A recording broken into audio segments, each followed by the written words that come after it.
What's up? It's Andrew from the band Ripped to Shreds. Today I'm joined by Brendan from Convulsing, I guess, from the internet. Because I am not a schooled musician, and you are very much a schooled musician. Yeah, self-schooled, but like Peter, the bass player for Convulsing, is the music school kid. There are two music programs you can take. The second is the like composition and the classical musical education side of things. You have to play serious classical music to advance the degree and like get good at analyzing big scores, big ensemble scores, not like chamber music, but like symphonic works and things like that. So I did that musical education, but I never went to the conservatory for it. I'd like to understand why things happen, even if I don't necessarily apply the technique or use it. I just want to understand it a bit. One out of the three bands that we're going to discuss today did some kind of formal music education. Luke, did he go back to do composition? Because I know he implemented it on the Comeback album, but I don't know if he did that on the original stuff before Gorguts took a break. I think he probably would have started around, at least by From Wisdom to Hate, doing stuff in parallel and writing for non-rock instruments, because that whole middle period from Wisdom to Hate till through like the Negativa stuff that happened in the middle with Steve and into Coloured Sands, that whole middle period was he was only doing that. He's another guy that I wish we could have caught up with when we were just for a moment in Canada twice touring around with Alters. He's the peak as far as that. That's kind of the man, right? As far as that sort of crossover musician, like if you're at all into weird like musique concrète and crunchy postmodern classical music, the Venn diagram of death metal and those things is Luke is right in the middle in terms of... Well, let's talk about the band that you were touring with, which is Ulcerate. Withered and Obsolete.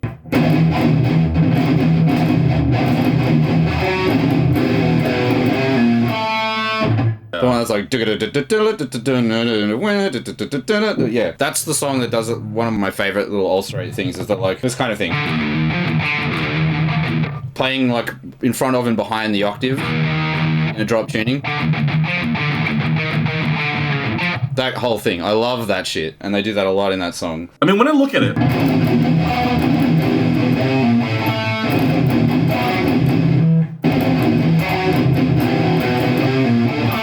I understand that this is, minor 6 dyads, and you're just like moving it down a half step, right? And then you pop up an octave, and then you play around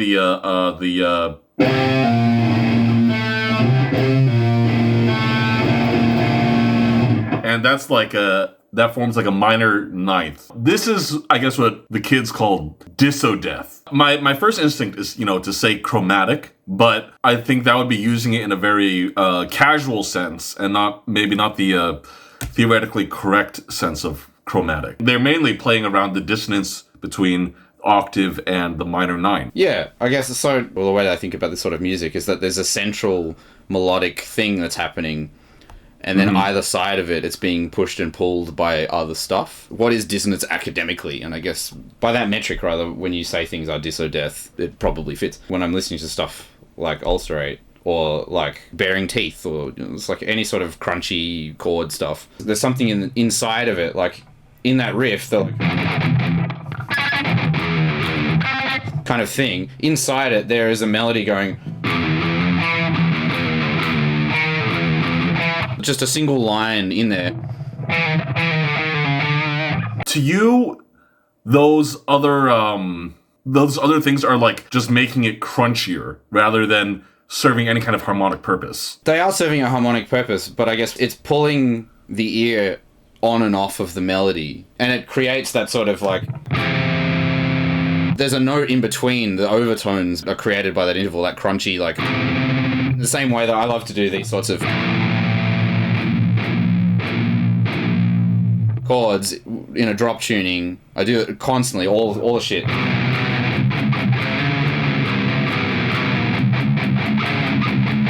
That's just a major 7. Like if I play that in the context of a chord, it's just... Or like if we go... That's all it is, but it's like a, it's a chord tone. When used in isolation, it's crunchy, but It doesn't have to be. It's a consonant chord. It doesn't register to me as dissonance in the way that people apply it, I guess. I hear these riffs and I hear all the ulcerate as really strong melodic material. They don't change the fundamental melody. What they are adding to it is tension. Or they're adding and subtracting tension from the melody itself. When you apply that to your own music for convulsing, are you thinking about it in terms of like, okay, if I turn on the distortion and I play, a major 7 or like a sharp 11 or whatever, that's going to sound crunchy in a specific way that I like? Or take your guitar and you start picking out things and like, oh, I like the way that sounds. This is kind of like that. It's more the first way. On the most recent record, near the end of Shattered Temples, there's like a sort of a KO dot style break where it's just these long block chords. I just improvised things until I found chords that moved in the right way melodically, but I wasn't thinking about what intervals they needed to have. I just wanted to have like a crunchy...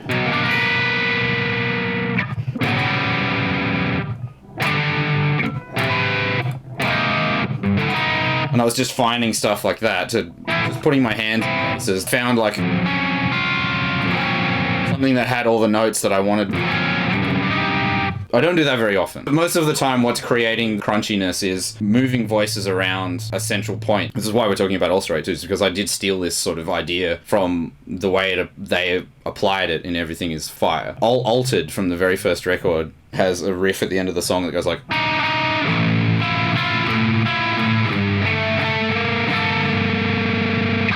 that.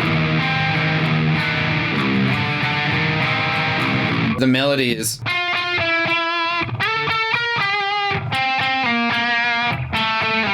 like I'm playing a melody.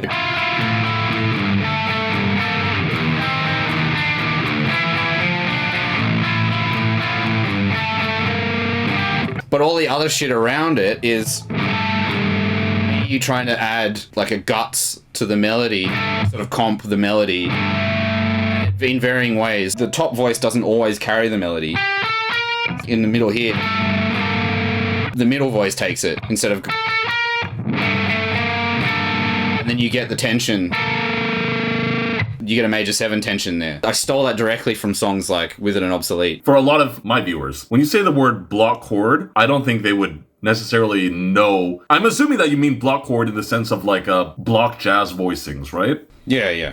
The way that you were picking out the chords there, this is a total cliche that I think we all hate. It reminds me a little bit of playing an unaccompanied jazz song. Because I know you are a big fan of Alan Holdsworth, of all these different jazz musicians, and that you have dabbled quite a bit in jazz. That's how I think about listening to this music, is I think about it like Joe Pass accompanying himself or something. Like, and that's also how the evolution of Ulcerate from a 2-guitar band to a 1-guitar band kind of forced them to treat these sort of things in the same way that Joe Pass would treat playing a standard unaccompanied. The way any jazz sort of archtop solo jazz player like Gilad Hexelman or like Kurt Rosenwinkel, the way that they approach playing solo on an instrument like a guitar, or even like Yamandu Costa, the insane sete chorus player. Ulcerate have this trajectory from death metal band 2002, from that to slowly becoming this sort of grandiose orchestral thing, and shrinking the band though from like 2 guitar players to 1. And so you have to develop these sort of techniques that are so close to what a jazz musician would do, playing over and under yourself and thinking about how to get a sort of maximal sound picture from 4 fingers. On a guitar, your voicings usually, they can't be that tight. So block chords for the guitar player are quite hard to do, because in a piano, everything's like right next to each other, right? Tight, close voices, and you try to sort of maximize the internal movement in a very tight position to create the harmony. On a guitar, just by its nature, you actually have to spread out more to get a tight voicing on a guitar.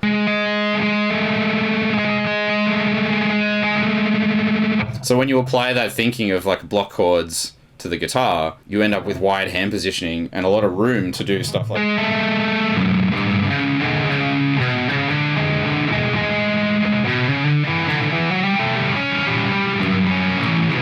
So that's what I meant by the block chord thing, is where on a guitar, it stretches you apart. There's another kind of adjacent genre of guitar music that utilizes similar intervals. What is it that you think separates these kind of panic chord things from something that an ulcerate or a gorguts does? That's a tough question. Philosophically, nothing. There's no difference, like, theoretically, between that playing it down here.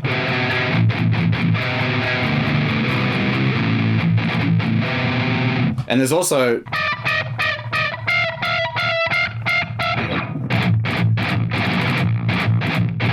game plan, and there's... Or this, you know, going...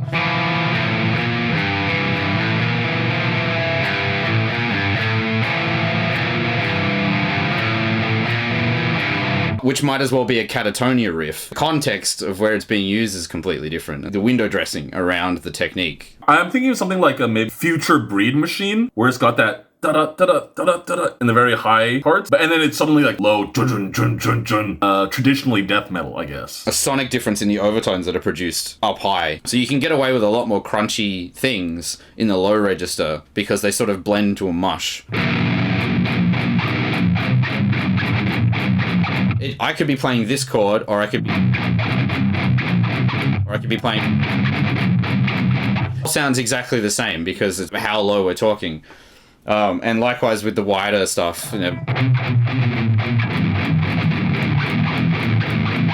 It all sounds more or less the same. But if you do that higher up, all the voices become separate. You get more detail and more articulation. It's more useful for punk bands or for like mathcore bands where the differences between the individual crunchinesses you're experimenting with, you want people to be able to hear it. It's a difference between a guttural and a shriek. The next band does kind of a similar thing, but like in a higher register. Huh? How does that go?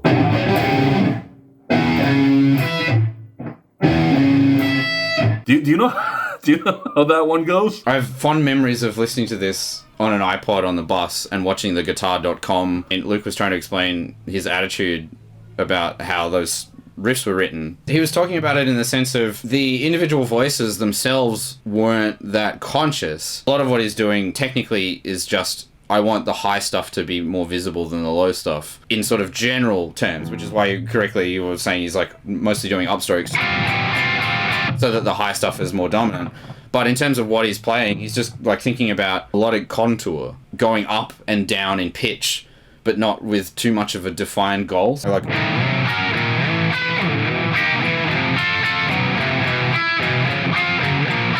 like this kind of idea of just going low, low, high, low, low, high, and shifting.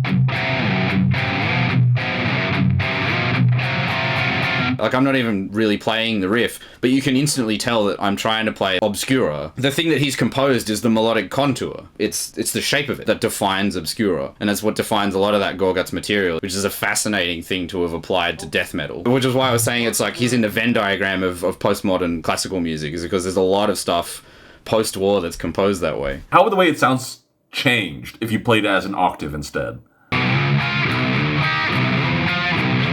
Like just doing that sort of thing.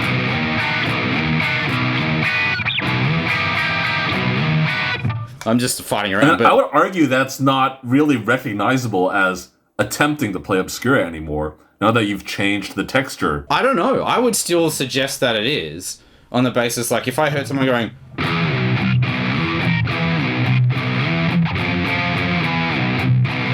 that device, that rhythm, and the contour of the line is so recognizable to me. Definitely the, like, flat 5 thing is more recognizable because it's just adding a little bit of extra context to, like, oh, he's definitely playing obscura. Ulcerate with this sort of deconstruction of the two guitar riff salad tech death band and then reassembling it as Michael accompanying himself with a looper in sort of a jazz-voiced, jazz-coded way. This is where Alan fits in with Meshuggah and all this stuff. Finding a way to get the maximum amount of voices to support your melody from one position on the guitar and one instrument, and like playing sort of really closely around yourself. And then you have mid-period Gorguts with this sort of macro attitude to that idea where they're sliding and shifting and playing these big things, and like the chords themselves are kind of boring. They're not really important. They're just for texture. Luke's just playing like...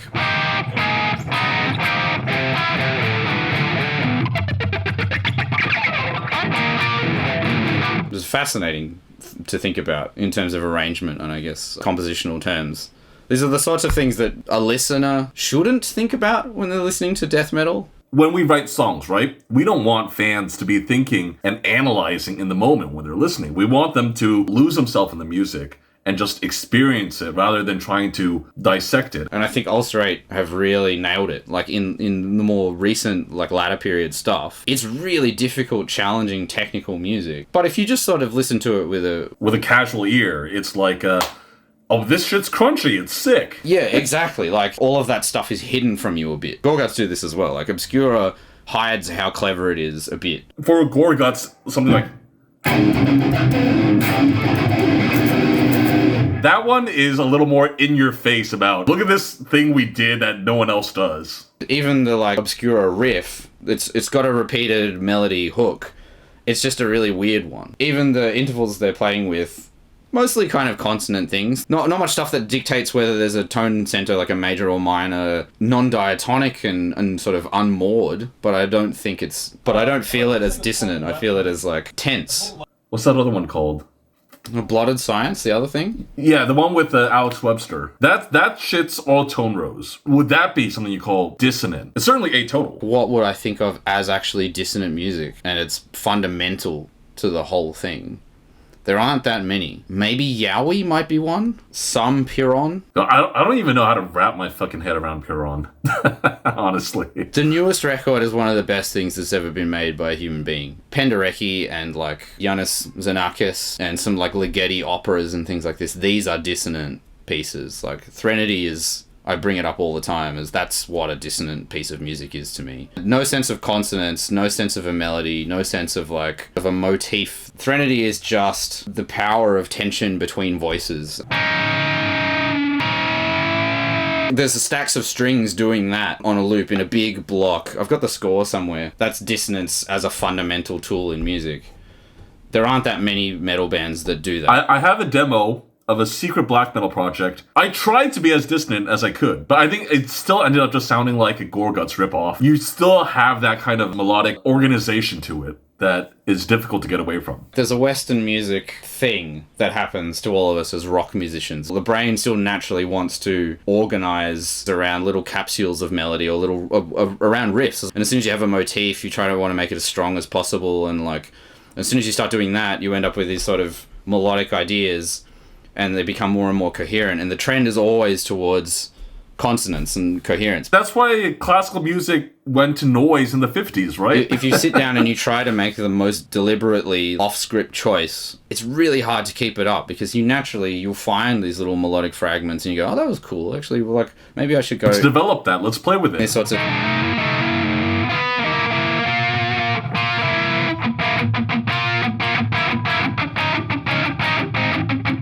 Like, even Voivod...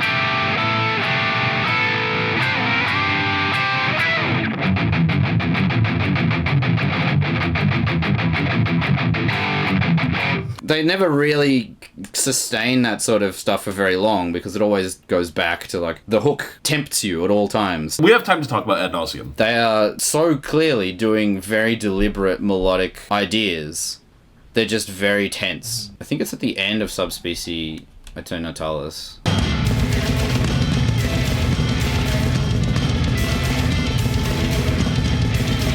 So that all sounds just like a blur of crunchy chords and stuff, but they are doing this like...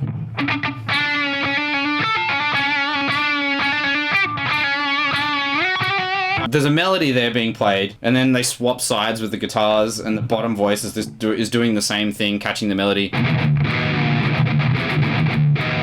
It's kind of this grandiose classical thing. You could imagine a string section doing it in a consonant. When I hear those high notes, it reminds me of like swirling Samuel Barber piece almost. Yeah, so that's what I mean. That's the central idea behind why I struggle to think of things as just... I can hear it immediately in these other ways. And this is the meeting point of the idea from Gorguts of the melodic contour and the idea from Ulcerate of the like the block chords and the voicing and the parallel movement of voices.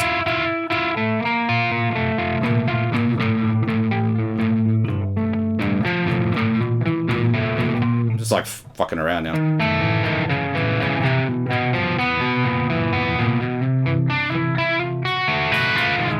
They're just doing shit like that around a melody that's kind of clear. Like it's sort of a simple melody, approach it from above and go down to it.